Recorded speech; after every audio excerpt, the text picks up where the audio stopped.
Good afternoon, everyone. Welcome to Tuesday 10 with CadChica Sports. I am your host, Sunny Cadwallader, better known as CadChica in the social media universe. Tuesday 10 is a quick 10-minute chat with leaders and up-and-comers in the world of sports, from media, broadcasting, business marketing, social media, and more.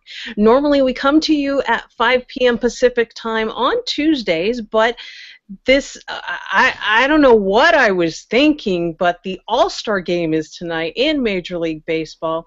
The namesake on my shirt back there, Felix Hernandez, is pitching tonight. So thankfully, my guest was kind enough to suggest, let's reschedule. Not that she's a baseball fan, but she suggested the rescheduling.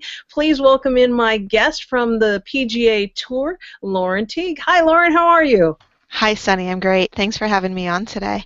And I would like to say, even though I'm not maybe an outwardly baseball fan, I spent some time at the MLB Fan Cave a couple months ago, and that is enough to just get you hooked and get you interested. So I will be checking into the All-Star game and my friends at the Fan Cave to see kind of what's going on tonight, especially in the social space. Definitely. Well, thank you for joining me. We are here on Google+, and that's kind of how I became aware of what the PGA Tour was doing social media-wise. The PGA Tour has definitely embraced Google Hangouts on Air. Tell me about what was the decision that led you to embrace Google+, use it? What type of feedback have you gathered from fans? So I think the catalyst was actually expanding our social team from 1 to 2, and so that allowed us to kind of look and expand into some emerging social networks. And at the time, back in 2010 or 2011 and 2012, Google Plus was really coming on board. It was something that my boss was really excited about. Him being a 30-something, early 40s male in the tech industry. I mean, it makes total sense that he would have been excited about Google Plus. And I kind of just put him off until we hired DJ Pyhowski, who's our awesome social content lead now at PGA Tour in social. And when DJ came on, I said, okay, great, we're going to move on. We had a great relationship with the YouTube team. We were starting to build more forays with the Google team. And we just said, let's just jump in and see what we can do. So we launched around the Masters 2012 with an active page, and started playing with some of the tools and started playing with the page and seeing who was on Google Plus, what kind of conversations we could drive and be a part of. And last year we really hit our stride, and we made it a mission to do a Google Plus hangout every week, starting the first week of January. Literally, I mean, most people were recovering from New Year's Eve and New Year's Day, and we had our guys on the ground from Hawaii. We had a round table of staff and influencers in the golf space, and we kicked off this season-long Hangouts experience. And so every week you could come to the PGA Tour on Google Plus or PGA Tour YouTube and watch a new hangout. And sometimes it was our experts and doing the roundtable and talking about who to watch and why you should see and what's the latest story from this week. And a lot of times, and what it evolved to was more of a player-driven hangout. So we were actually, by the end of the year, getting players to join us, join fans, answer questions, and for 5, 10, 15 minutes at a time, and really participate in these kind of this thing you can only do on Google Plus, right? Is make those kind of one-to-one connections and get beyond the screen and get beyond 140 characters and get to answer some questions, and you get to see some personality, and that's fun. My favorite hangout that we did last year was the one we did from President's Cup. And if you haven't seen it, please just go search President's Cup, Matt Kuchar, Jason Duffner hangout, and it is, I promise you, it's the funniest thing to take two guys and really just show their personalities and showcase who they are out off the golf course. They were awesome teammates at the President's Cup, and they're just great guys, and by far my favorite hangout ever. So yeah. Now, you had mentioned, we were talking just a little bit before the show in the green room about the next step that you're taking with Google+. I think you were going to do a quick screen share on that. Tell me about that. So this year we're taking our Google Plus activation, and we're actually created a community out of using the communities tool. And what we've done I'm a part of PGA Tour Digital, and our digital team is really expanding and advancing in the kind of content and products that we're producing. So we created a community of fans. This is a private community, but you can search it. You can ask to join. Right now we have about 160 people in, and we're just teeing up questions about how people are following the PGA Tour, what products they're using, what apps they're using, what do you like about our leaderboard, or what do you want to see in the new iPad app? And this is just a really great place for us to get new conversation and new ideas, validation for things that we're doing. It's really exciting. It's brand new, so I would encourage anybody, if you want to help us kind of shape the future of some of the things we're doing at PGA Tour Digital, and give us your ideas and how we can make our products better. Search for PGA Tour Digital in the Google Plus communities, ask to join, and then let me know how you got in. Make sure to ping me, and so we can start asking you more things and get some good feedback. But I'm really excited about this piece. I'll be one of us. I know either Lauren or myself. We will go to the Google Plus events page and the YouTube page, and we'll add a link to that community so that you can at least find it and request to join it. But I absolutely love that idea. Now, is that part of what drew you to that social media platform? I mean, with all the different tools out there, how does the PGA Tour decide which platforms to use? Well, I think a lot of it depends on our audience, right? So we're a golf audience. We're going to trend a little older. We're going to trend a little more male, and guys who have smartphones and are want to be playing golf. So that's who our audience is.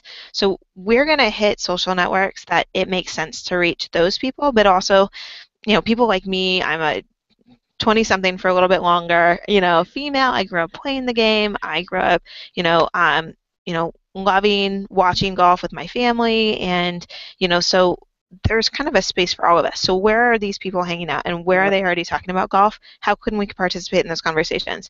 There are some no-brainers, right? Facebook, Twitter allows us to cover competition in a completely different and new way. Google Plus is great because it creates this other environment where people are really passionate about things, but you can also break out and do these communities, which is awesome. We're using Instagram, and our players have really taken to that, just like they took to Twitter, so that's a natural place for us to go. What you're probably not going to see the PGA Tour in is like Snapchat anytime soon. It just doesn't make sense for us from an audience perspective at this point. We've got very limited resources when it comes to social. We're pumping a ton of content. We're trying to do the best job we can, so we'd rather consolidate where we are and do that really, really well. So that's kind of how we're doing that. My goal is to really make golf fans better fans when they're consuming their content wherever they want to do it. If they want to do it on Twitter, if they want to do it on Google Plus, if they want to check in on Foursquare when they're at an event, let's serve them some tips. Let's help make fans better fans and be where they're at. That's my view on it. I absolutely love that. Make the fans that you do have better fans, and that's a great part of the strategy that I think a lot of us working in social media miss. We've got one more screen shared, and we'll try to get through this quickly because our 10 minutes is getting close. Tell me about the social media hub that the PGA Tour has. What type of engagement is there? The strategy behind it. Let's talk about that a little bit. Okay, yeah. So the Social Hub, this is our latest iteration. It's powered by Mass Relevance right now, and it's on pgatour.com/social hub. This is our aggregation. So like I said, our fans aren't necessarily the most tech savvy or social savvy. This is a really safe place for them to come on pgatour.com to come and see what's happening in the social conversation, in the social space around PGA Tour, around our players and our events. So we've got some engagement things like you can vote for who you think is going to win the Open Championship. We have a trending leaderboard that's going to, show you who's actually being mentioned. We've got some spotlight areas, so you can actually go and see what the latest posts of photography, video, Instagram video from our players, from our tournaments, from our sponsors, and then general fans. So this is my favorite part. You get down here and you've got Alice for Autism, you've got PGA Tour, you've got fan photos and player photos directly from the Open. I mean, I'm sitting in Ponte Vedra Beach, Florida, and I'm literally looking at things that are happening in Liverpool in real time, and that's just really awesome. So I love the Social Hub for that reason. Excuse me. No, that's okay. Let me just bring up a couple of quick comments before we get to our last question. Elena Bellometti, which I could be wrong, but I believe she is in Italy. She is saying hello. So we go worldwide here on Tuesday 10. And Yay! then Debbie Davis, I love the community idea. I may try that for the 2015 World Alpine Ski event. She's on the volunteer team in communications. She is based in Colorado, so that makes perfect sense. So I'm glad we were able to bring that idea to Debbie. That's terrific. I think when you can parse out communities, whether, we work with a ton of volunteers on the PGA Tour. Volunteers are really what make our events run. Without their support, we wouldn't be able to put on an event or give, as much money to charity as we do at the PGA Tour. So I have always encouraged our tournaments to really activate, use Facebook groups, use Google Plus communities, and other ways to really, you can create private groups out of these social networks and use them to really create your community and build upon it, and let people kind of empower them to share your message in a safe place. So. Definitely. So you mentioned giving back to the community, and that is one question that I am really trying to focus on from here on out. I think on Tuesday 10, giving back, making a difference is important to me. And from what I saw on LinkedIn and on the PGA Tour's various links, it's important to you too. So why don't you tell me either about you or how the PGA Tour gives back in the community? Happy to. I grew up, community-minded, and so I think I've always kind of carried that apart with me. I would love someday to work with athletes and foundations and just be able to help them give back and do good in the community, and that is a huge part of why I'm so proud to work at the PGA Tour.